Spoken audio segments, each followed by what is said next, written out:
ਅੱਛਾ, ਇੱਕ ਕਤਲ ਹੋਇਆ ਕੱਲ ਇੱਥੇ ਇੱਕ ਇੰਸਪੈਕਟਰ ਸਾਹਿਬ ਦਾ, ਤੇ ਮੈਂ ਵੇਖਿਆ ਕਿ ਆਵਾਮ ਬੜੀ ਗੁੱਸੇ 'ਚ ਹੈਗੀ ਹੈ। ਉਹਨਾਂ ਦੇ ਹੱਕ 'ਚ ਗੱਲ ਕਰ ਰਹੇ ਹੋ ਕਿ ਉਹਨਾਂ ਦੇ ਖਿਲਾਫ ਹੈਗੇ ਹੋ? ਅਸੀਂ ਦੀਲ ਦੇ ਹੱਕ 'ਚ ਗੱਲ ਕਰ ਰਹੇ ਹਾਂ, ਇੰਸਪੈਕਟਰ ਸਾਹਿਬ ਦੇ ਖਿਲਾਫ ਗੱਲ ਕਰ ਰਹੇ ਹਾਂ।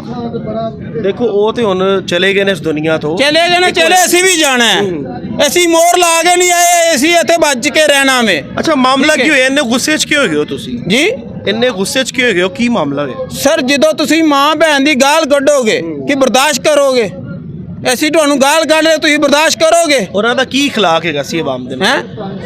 ਉਹਨਾਂ ਦਾ ਖਿਲਾਫ ਭੈੜਾ ਸੀ, ਦਿਲ ਦਾ ਖਿਲਾਫ ਠੀਕ ਹੈਗਾ ਸੀ।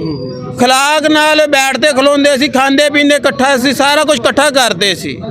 ਠੀਕ ਹੈ, ਉਹਨੇ ਆਣਾ ਵੇ, ਉਹਦੀ ਗੱਡੀ ਦੇ ਵਿੱਚੋਂ ਉਹਦੀ ਵਰਦੀ ਫੜ ਕੇ ਉੱਤੇ ਲੈ ਜਾਣੀ, ਉੱਤੇ ਉਹਨੇ ਆਵਾਜ਼ ਦੇਣੀ, ਦੀਲ ਪੁੱਤਰ ਉੱਤੇ ਆ, ਮੇਰੀ ਗੱਲ ਸੁਣ। ਉਹਨੇ ਆਣਾ, ਉੱਤੋਂ ਵਰਦੀ ਲੈ ਕੇ ਪਿਸਟਲ ਲੈ ਕੇ ਉਹਦੀ ਗੱਡੀ 'ਚ ਲਿਆ ਕੇ ਰੱਖਣਾ।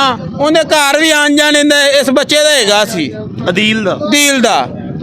ਬੈਠਣਾ ਖਲੋਣਾ ਇਕੱਠਾ ਸੀ, ਉਹਦੇ ਘਰ ਆਣ ਜਾਣ ਦਾ ਹੈਗਾ ਸੀ। ਠੀਕ ਹੈ, ਗੱਡੀ ਦੇ ਆਂਦਾ ਜਾਂਦਾ ਵੀ ਉਹਦੀ ਗੱਡੀ ਨੂੰ ਕੱਪੜਾ ਵੀ ਮਾਰਦਾ ਸੀ, ਤੇ ਕੋਈ ਉਹਦੇ ਕੋਲ ਤਨਖਾਹ ਨਹੀਂ ਸੀ ਲੈਂਦਾ, ਕੋਈ ਮਾਜ਼ਵਾ ਨਹੀਂ ਸੀ ਲੈਂਦਾ, ਸਗੋਂ ਉਹਦੀ ਗੱਡੀ ਸਹੀ ਕਰ ਦਿੰਦਾ ਸੀ।